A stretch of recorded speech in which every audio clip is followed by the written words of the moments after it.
భారత వ్యవసాయ మార్కెటింగ్ గురించి తెలుసుకుందాం మనం. వ్యవసాయ రంగంలో ఉత్పత్తి అయ్యే ఆహార ధాన్యాలని దేశంలోని అందరి వినియోగదారులకి ముడి పదార్థాలని సంబంధిత పరిశ్రమలకు చేర్చాలంటే మార్కెటింగ్ సౌకర్యాలు అనేవి చాలా అవసరం అవుతూ ఉంటాయి. అంటే మిగులును ఉత్పత్తి చేసిన వ్యవసాయదారుడు దానిని అమ్ముకోవడం అనేది చాలా ముఖ్యం.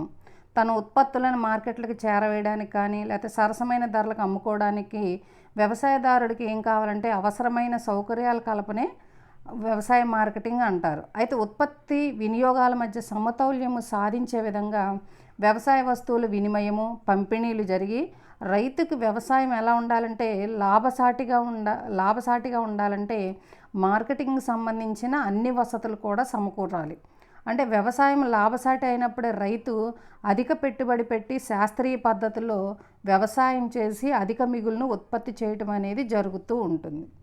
వ్యవసాయ మార్కెటింగ్ సంబంధించి మనం కొన్ని అంశాలను తెలుసుకుందాం. ఆహార లభ్యత ఫస్ట్ది.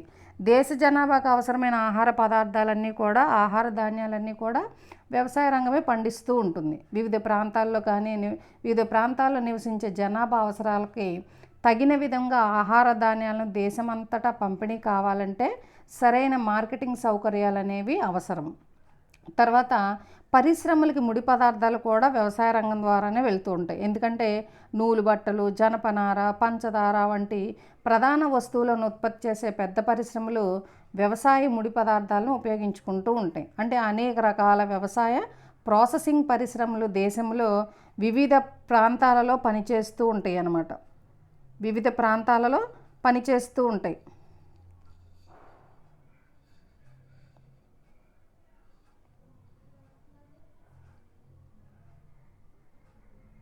ఈ పరిశ్రమలన్నిటినీ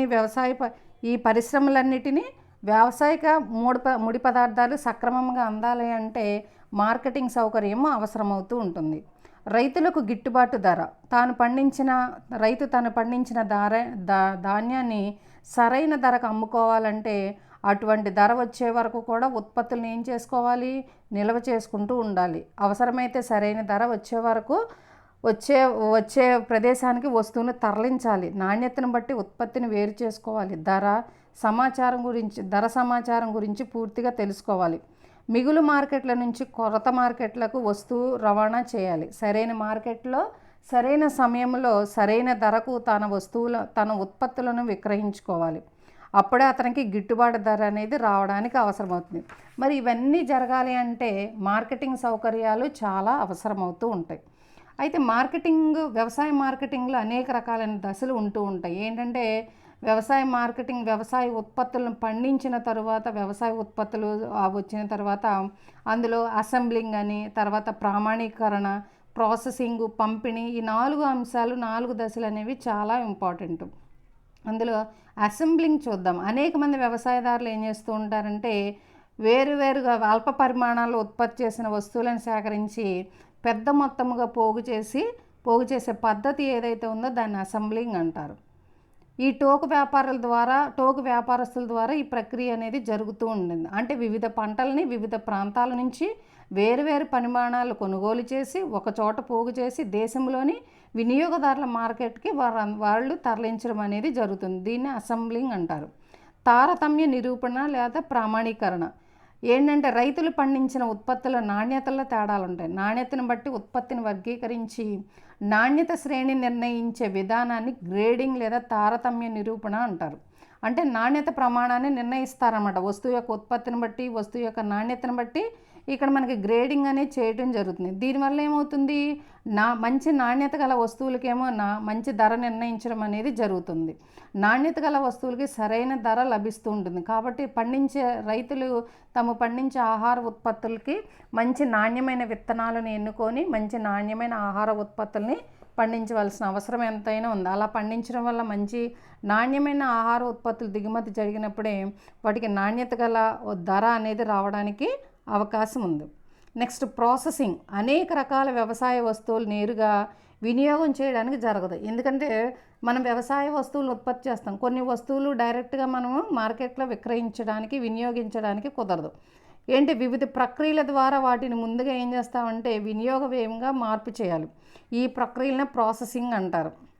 ఫర్ ఎగ్జాంపుల్ చూడండి, ప్రత్తి నుంచి ఏమొస్తాయి మనకి నూలు బట్టలు, నూనె గింజలు, నూనె గింజల నుంచి వంట నూనెలు రావడం, చెరుకు నుంచి పంచదార తయారు చేయడం, ఇవన్నీ కూడా మనం ప్రాసెసింగ్ క్రిందకే చెప్పుకుంటాం.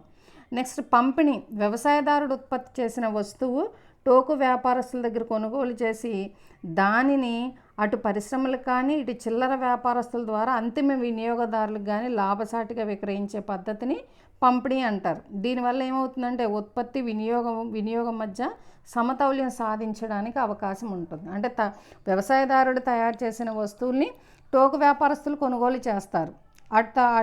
తర్వాత అతను పరిశ్రమలకి ఇటు చిల్లర వ్యాపారులకి ద్వారా అంతిమ వినియోగదారులకి లాభసాటిగా విక్రయించే పద్ధతి ఏదైతే ఉందో దానిని పంపిణీ అంటామన్నమాట. భారతదేశంలో వ్యవసాయ మార్కెటింగ్ వ్యవస్థ యొక్క లక్షణాలు చూద్దాం.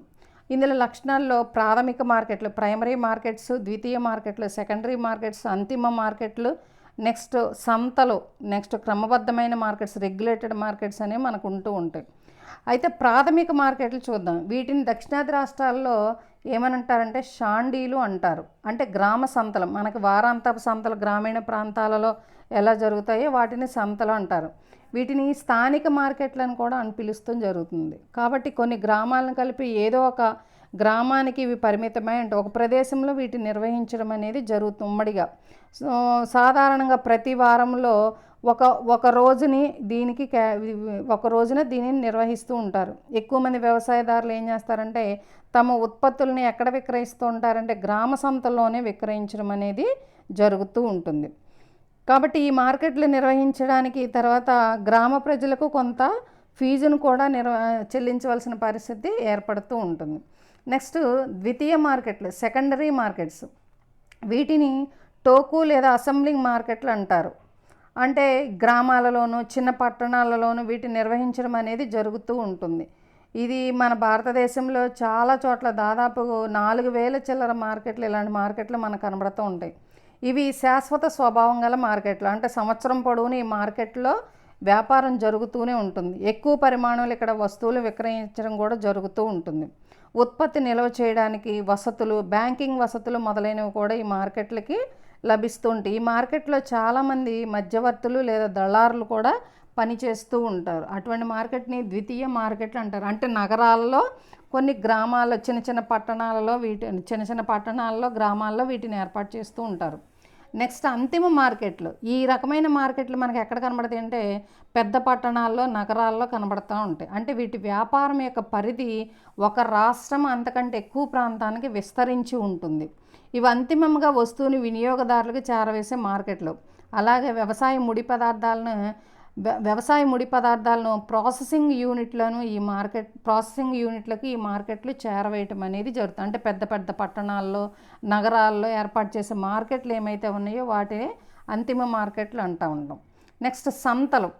ప్రముఖ యాత్రా స్థలాల్లో పండుగ దినాల్లో వ్యవసాయ ఉత్పత్తుల అమ్మకాల కోసం సంతలు ఏర్పాటు చేస్తూ ఉంటారు.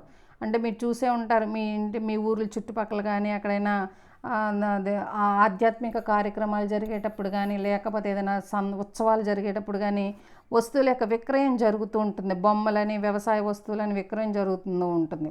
ఈ సంతల్లో ఏంటంటే పశువుల విక్రయం కూడా జరుగుతూ ఉంటుంది. అయితే వీటిని జిల్లా అధికారులు, స్థానిక సంస్థలు, ప్రైవేటు సంస్థల ఆధ్వర్యంలో వీటిని నిర్వహించడం అనేది జరుగుతూ ఉంటుంది. మన భారతదేశంలో ఒరిస్సా, ఉత్తరప్రదేశ్, పశ్చిమ బెంగాల్, రాజస్థాన్, మహారాష్ట్ర రాష్ట్రాల్లో ఈ విధమైన మార్కెట్లు ఎక్కువగా ప్రాచుర్యం పొందడం అనేది జరిగినాయి అన్నమాట. నెక్స్ట్ చూసుకుంటే క్రమబద్ధమైన మార్కెట్లు. అంటే మార్కెటింగ్లో అక్రమ పద్ధతులు, మోసాలు జరగకుండా రైతులకు సరైన ధరలు లభించే లక్ష్యంతో ఏర్పాటు చేసినవే క్రమబద్ధమైన మార్కెట్లు. ఇటువంటి మార్కెట్లు రాష్ట్ర ప్రభుత్వాలు ఇటువంటి మార్కెట్లను ఏర్పాటు చేయడం కోసం అనేక రకాలైన చట్టాలను కూడా మనకి రూపొందించడం జరుగుతుంది. అంటే మార్కెటింగ్లో ఎటువంటి అక్రమ పద్ధతులు ఇవేమీ రాకుండా మనకేంటంటే వస్తువులన్నీ కూడా సక్రమమైన ధరకే మనకి లభించడానికి ఏర్పాటు చేయబడిన మార్కెట్ని క్రమబద్ధమైన మార్కెట్లు అంటారు. అయితే మార్కెటింగ్ వ్యవస్థలో లోపాలు ఏంటంటే మనకు అనేక దశాబ్దాలుగా చూసుకుంటే ప్రభుత్వం ఎన్నో చర్యలు తీసుకుంటుంది. ఏంటి, మార్కెటింగ్ వ్యవస్థను అభివృద్ధి పరచడం కోసం ఎన్నో రకాలైన చర్యలు తీసుకుంటుంది. అయినప్పటికీ కూడా ఇంకా మనకి కొన్ని లోపాలు అనేవి కనబడుతూ ఉన్నాయి. ఏంటంటే అవి గిడ్డంగి సౌకర్యాలు. ఇది ప్రధానమైన లోపం. రైతు తాను పండించిన పంటని ఇక్కడ నిల్వ చేసుకోవాలంటే సరైన గిడ్డంగి వసతులు లేకపోవడం. అంటే గిడ్డంగి వసతులు తప్పనిసరిగా కావాలి. అంటే మనకి ఇదివరకు రైతులు ఏంటంటే చిన్న చిన్న పాత్రలో కానీ గాదెల్లో కానీ నిల్వ చేస్తే ఎలుకల వల్ల అనేక రకాలుగా పంట నష్టం జరగడానికి అవకాశం ఉంది. కాబట్టి తేమ తగిలి నాణ్యత తగ్గిపోతూ ఉంటుంది. దీనివల్ల ఏమవుతుందంటే ఆహార ధాన్యాలన్నీ కూడా వృధా అయిపోతూ ఉంటాయి. గిడ్డంగి సౌకర్యాలు అయినందువల్ల రైతులు ఏం చేస్తున్నారంటే తమ పంటను చేతికి అందిన వెంటనే విక్రయించుకోవాల్సిన పరిస్థితి వస్తుంది. దీనివల్ల సరైన గిట్టుబాటు ధరలు రాక రైతు నష్టపోయే పరిస్థితి ఏర్పడుతూ ఉంది. నెక్స్ట్, రవాణా సౌకర్యాల కొరత. దేశంలో అన్ని గ్రామాలకి సరైన రహదారులు లేవు. చాలా చోట్ల మట్టి రోడ్లు, వర్షాకాలంలో మట్టి కొట్టుకుపోయి ప్రమాదకరంగా ప్రయాణం అనేది చాలా ఇబ్బందికరంగా ఉంటుంది. సరైన రోడ్లు లేనందువల్ల అనేక గ్రామాలకి మోటారు రవాణా సౌకర్యం ఉండలేదు. దానివల్ల ఏమవుతుంది, ఉన్న రవాణా ఖర్చు కూడా ఎక్కువగా ఉండేది. ఈ పరిస్థితుల్లో రైతు ఏం చేస్తున్నారంటే సరైన ధర లభించే మార్కెట్లకు తమ యొక్క మిగులు ఉత్పత్తిని తరలించలేక తక్కువ ధరలకే గ్రామాల్లో అమ్ముకోవాల్సిన పరిస్థితి ఏర్పడుతూ ఉంది. నెక్స్ట్, పరపతికి సంబంధించిన సమస్యలు. దేశంలో అనేక మంది సన్నకారు ఉపాంత రైతులు, చిన్న చిన్న కౌలుదారులు వ్యవసాయ అవసరాల కోసము వీరు పరపతి మీద ఆధారపడవలసి ఉంటుంది. అంటే తగినంత సంస్థాగత పరపతి లభించకపోవడం వల్ల వీరు వడ్డీ వ్యాపారస్తుల మీద, కమిషన్ ఏజెంట్ల మీద ఆధారపడుతూ ఉన్నారు. పంట చేతికి రాగానే ఏం చేస్తున్నారు, వారి ఒత్తిడి వల్ల రుణ విముక్తి కోసం తక్కువ ధరకు ఏం చేస్తూ ఉన్నారమ్మా, పంటలు అమ్ముకోవాల్సిన పరిస్థితి ఏర్పడుతూ ఉంది. తర్వాత అధిక సంఖ్యలో దళారీలు, అంటే రైతులకి వినియోగదారులకి మధ్య మనకి దళారీలు, మధ్యవర్తులు అనేవి ఎక్కువగా ఉన్నారు. టోకు వ్యాపారస్తులు, చిల్లర వ్యాపారస్తులు, వీళ్ళందరూ కూడా మధ్యవర్తులుగా ఉంటున్నారు. కాబట్టి ఇక్కడ వీళ్ళు ఏం చేస్తున్నారంటే రహస్య మంత్రాలతో ధరలను కొనుగోలుదారుకు అనుకూలంగా నిర్ణయించడం వల్ల, అంటే రైతుకి ఇక్కడ రైతు నుంచి తక్కువ ధరకే వస్తువులను కొనుగోలు చేసి, ఆహార ఉత్పత్తులను కొనుగోలు చేసి వినియోగదారులకి వీళ్ళు మార్కెట్లో ఎక్కువ ధరకు అమ్ముకోవటం అనేది జరుగుతుంది. తర్వాత మనకి ఇక్కడ ప్రామాణీకరణ, నాణ్యతను బట్టి వస్తువుల్ని గ్రేడింగ్ చేయడానికి కూడా సరైన సదుపాయాలు లేకపోవడం కూడా ఒక లోపమే. ఎందుకంటే గ్రేడింగ్ చేయడం వల్ల ఏంటంటే నాణ్యతను బట్టి ధర నిర్ణయించవచ్చు. అధిక నాణ్యత గల వస్తువుకు అధిక ధరను రాబట్టవచ్చు. దానివల్ల ప్రామాణీకరణ వినియోగదారులకు వస్తువు మీద ఏమవుతుందంటే ఎప్పుడైతే మనం క్వాలిటీ వస్తువుని మనము ప్రొడ్యూస్ చేస్తామో, క్వాలిటీ వస్తువుని మనం తయారు చేస్తామో అప్పటికి వినియోగదారులకు ఆ వస్తువు మీద నమ్మకం కూడా ఏర్పడుతూ ఉంటుంది. తర్వాత సమాచారం లేకపోవడం, మార్కెట్ గురించిన పూర్తి సమాచారం లేకపోవడం కూడా ఒక కారణం. అంటే వస్తువు యొక్క డిమాండ్, సప్లై ధరల్లో మార్పుల గురించి, ప్రభుత్వం విధానం గురించి రైతుకు సరైన సమాచారం తెలియదు. తన పంటకి ఎంత డిమాండ్ ఉందో, ఏ ప్రాంతాల్లో ఎంత ధర పలుకుతుందో రైతుకు తెలియడం అనేది జరగట్లేదు. సమాచార లోపం వల్ల కూడా రైతు ఏం చేస్తాడంటే తన పంటని సరైన ధరకు విక్రయించుకోలేకపోతున్నాడు. తర్వాత అధిక మార్కెట్ ఛార్జీలు, అంటే సాంప్రదాయ మార్కెట్లో, మండీలలో రైతు అధిక మార్కెట్ ఛార్జీలు చెల్లిస్తూ ఉన్నాడు. అతను పొందే సేవలు కూడా రుసుము చెల్లిస్తూ ఉన్నాడు. అక్రమ వసూళ్ల వల్ల కూడా ఇబ్బంది పడే పరిస్థితి ఏర్పడుతూ ఉందన్నమాట. ఇంకా అంతేకాకుండా నిరక్షరాస్యత, మన భారతదేశంలో చిన్నకారు రైతులు, పేద రైతులు వీళ్ళందరూ కూడా నిరక్షరాస్యులు. ఎటువంటి అక్షర జ్ఞానం లేకపోవడం వల్ల వాళ్ళ పండించిన వస్తువులకి ప్రభుత్వం ఎంత ధర ఇస్తుంది, ఎంత మద్దతు ధర ప్రకటించింది, లేకపోతే ప్రభుత్వం ఏ విధానాలు రూపొందిస్తుంది, నాణ్యత గల ఆహార ధాన్యాలకి ప్రభుత్వం ఎలా కొనుగోలు చేస్తుంది, మార్కెట్లో సప్లై డిమాండ్లు ఎలా ఉన్నాయి, మార్కెట్లో ధరలు ఎలా నిర్ణయిస్తున్నారు, వీటికి సంబంధించిన పూర్తి పరిజ్ఞానము వీళ్ళు నిరక్షరాస్యుల వల్ల వీళ్ళు తెలుసుకోలేనటువంటి పరిస్థితి ఏర్పడుతుందన్నమాట. నెక్స్ట్, ఈ వ్యవసాయ మార్కెటింగ్లో లోపాలు నివారించడానికి ప్రభుత్వం తీసుకున్న నివారణ చర్యలు ఏంటో చూద్దాం. గిడ్డంగి సౌకర్యాలను ఏర్పాటు చేయడం. గ్రామీణ ప్రాంతాల్లో దాదాపుగా 52,600 ప్రాథమిక సహకార మార్కెటింగ్ సంఘాలని, జాతీయ సహకార అభివృద్ధి సంస్థలని విత్త సహాయంతో గిడ్డంగి వసతులను ఏర్పాటు చేయటం అనేది జరిగింది. తర్వాత రహదారుల యొక్క నిర్మాణం. దేశవ్యాప్తంగా అన్ని గ్రామాలకు కూడా రోడ్డు నిర్మాణం జరిగింది. జాతీయ స్థాయిలోను కానీ అంతర్జాతీయ స్థాయిలోను కానీ నగర స్థాయిలోను కానీ రోడ్ల రవాణా యొక్క సామర్థ్యం కూడా పెంచబడింది. రైల్వేల సామర్థ్యం పెంచబడింది. ప్రధాన మార్కెట్లను కలుపుతూ గ్రామీణ ప్రాంతాలకి లింక్ రోడ్ల నిర్మాణం కూడా ఏర్పాటు చేయబడింది. ఎందుకంటే 2000 సంవత్సరంలో ఏర్పాటు చేసిన ప్రధానమంత్రి గ్రామ సడక్ యోజన పథకం ద్వారా ఈ రోడ్ల యొక్క అభివృద్ధి అనేది ఎక్కువగా జరిగిందనమాట. నెక్స్ట్ గ్రేడింగ్ మార్కెటింగ్ అంటే వ్యవసాయ ఉత్పత్తుల గ్రేడింగు మార్కెటింగు, అంటే నెయ్యి, పిండి, గుడ్లు మొదలైన వ్యవసాయ వస్తువుల కోసం గ్రేడింగ్ స్టేషన్లు కూడా ఏర్పాటు చేశారు. తర్వాత వ్యవసాయ వస్తువులు కానీ అనుబంధ వస్తువుల కోసం గ్రేడింగ్ నాణ్యత ప్రమాణాలను కూడా నిర్ధారించారు. గ్రేడింగ్ చేసిన వ్యవసాయ వస్తువులపై అగ్మార్క్ గుర్తును కూడా ముద్రించడం జరిగింది.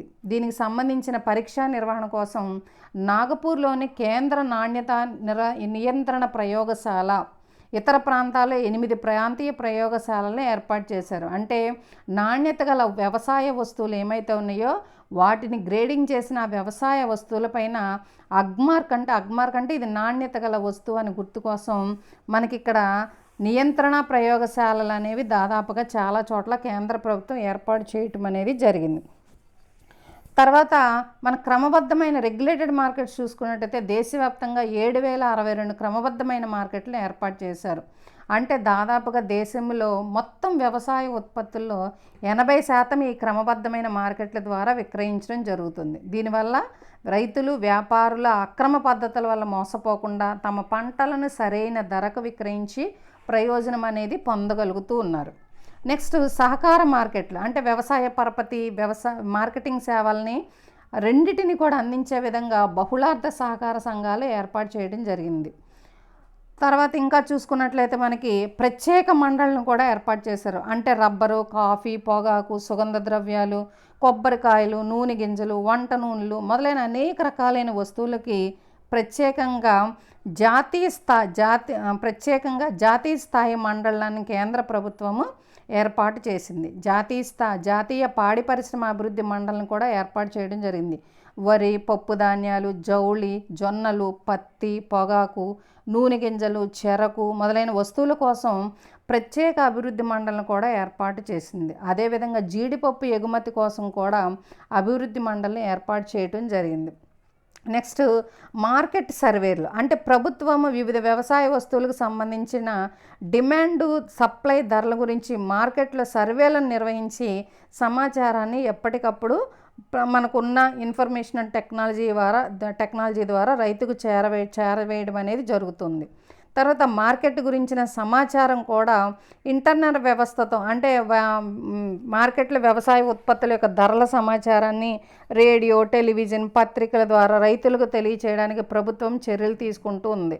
ఇంటర్నెట్ సమాచారంతో కూడా మనకి అనేక రకాలుగా మనకి ఈ మార్కెట్ గురించిన సమాచారము గ్రామీణ ప్రాంతాలకు కూడా చేరవేసేటట్లుగా ప్రభుత్వం చర్యలు తీసుకుంటూ ఉంది. తర్వాత మార్కెటింగ్ సంబంధించిన పరిశోధన శిక్షణా సంస్థలను కూడా ఏర్పాటు చేసింది. అంటే ఏంటి, డిమాండ్ మార్కెట్లు నిర్వహిస్తున్న తీరును పరిశీలించడానికి తనిఖీలు చేయటం, లోపాలను సర్దుబాటుగా ఆదేశాలు ఇవ్వటం, మార్కెట్కి సంబంధించిన డిమాండ్, ధరలు, వ్యయాలు మొదలైన అంశాలపై పరిశోధనలు నిర్వహించడము, తర్వాత వ్యవసాయదారులకు, మార్కెటింగ్ సిబ్బందికి శిక్షణనివ్వటం మొదలైన కార్యక్రమాలన్నీ కూడా మన ప్రభుత్వము వ్యవసాయ మార్కెటింగ్లో లోపాలను సరిదిద్దడం కోసం కూడా ఏర్పాటు చేయబడింది. తర్వాత మద్దతు ధర. కొన్ని వ్యవసాయ ఉత్పత్తులకు ప్రభుత్వం ఎప్పటికప్పుడు ఏం చేస్తుందంటే వ్యవసాయ వ్యయాలు, ధరల కమిషన్ సిఫార్సు మేరకు కనీస మద్దతు ధర ప్రకటిస్తుంది. ఈ ధర కంటే మార్కెట్ ధర తగ్గినప్పుడు భారత ఆహార సంస్థ, ఫుడ్ కార్పొరేషన్ ఆఫ్ ఇండియా, రాష్ట్ర ప్రభుత్వాలు, నాఫెడ్ ఆ వస్తువులని మద్దతు ధర వద్ద కొనుగోలు చేసి రైతులకు నష్టం కలగకుండా నివారిస్తూ ఉన్నాయి. ఇప్పుడు చూడండి, మనకు వర్షాలు పడినప్పుడు, ఈ అకాల వర్షాలు పడినప్పుడు ధాన్యం, ఆహార ఉత్పత్తులు తడిచిపోయి ఏమైపోతాయి అంటే అవి రంగు మారిపోవటం కానీ, మొలకలు రావటం కానీ జరుగుతూ ఉంటాయి. దానివల్ల ఏమవుతుంది, రైతులే డైరెక్ట్గా మార్కెట్లో విక్రయిస్తే అవి నాసిరక ఆహార ఉత్పత్తుల వల్ల వాళ్ళు పెట్టిన పెట్టుబడికి కూడా సరైన ధర లభించినటువంటి పరిస్థితి ఏర్పడుతుంది. కాబట్టి ఇక్కడ ప్రభుత్వం ఏం చేస్తుందంటే రైతు నష్టపోకుండా ఉండటం కోసము ప్రభుత్వమే వీటిని కొనుగోలు చేస్తూ ఉంటుంది. అంతేకాకుండా ఇప్పుడు రైతులు పండించిన ఆహార పంటల్ని మార్కెట్లో ఒక్కొక్క వ్యాపారస్తుల దగ్గర ఒక్కొక్క రకమైన ధర నిర్ణయించడం అనేది జరుగుతూ ఉంటుంది. కాబట్టి అలాంటి వివిధ రకాలైన ధరల వద్ద రైతు ఏ విధమైన ఇబ్బందులు పడకుండా ఉండటం కోసం ప్రభుత్వం ఏం చేస్తుందంటే మనకి ఆహార వస్తువుల కోసం అది శనగలు కానివ్వండి, ఆహార ధాన్యాలు కానివ్వండి, వరి కానివ్వండి, మొక్కజొన్న, జొన్నలు, ఏదైనా కానివ్వండి, వీటికి ప్రభుత్వం ఏం చేస్తుందంటే రాష్ట్ర ప్రభుత్వాలు ఒక మద్దతు ధర అనేది ప్రకటిస్తూ ఉంటాయి. ఆ మద్దతు ధరకే వ్యాపారస్తులు కూడా రైతులందరి దగ్గర ఆహార ఉత్పత్తులు కొనుగోలు చేయటం అనేది జరుగుతుంది. దీనివల్ల ఏంటంటే ఏ రైతు కూడా నష్టపోయే పరిస్థితి ఏర్పడదనమాట. కాబట్టి మనం పైన చెప్పుకున్న అనేక రకాలైన చర్యల ద్వారా వ్యవసాయ మార్కెటింగ్ని మెరుగుపరచడానికి ప్రభుత్వం అనేక రకాలుగా కృషి చేస్తూ ఉన్నది.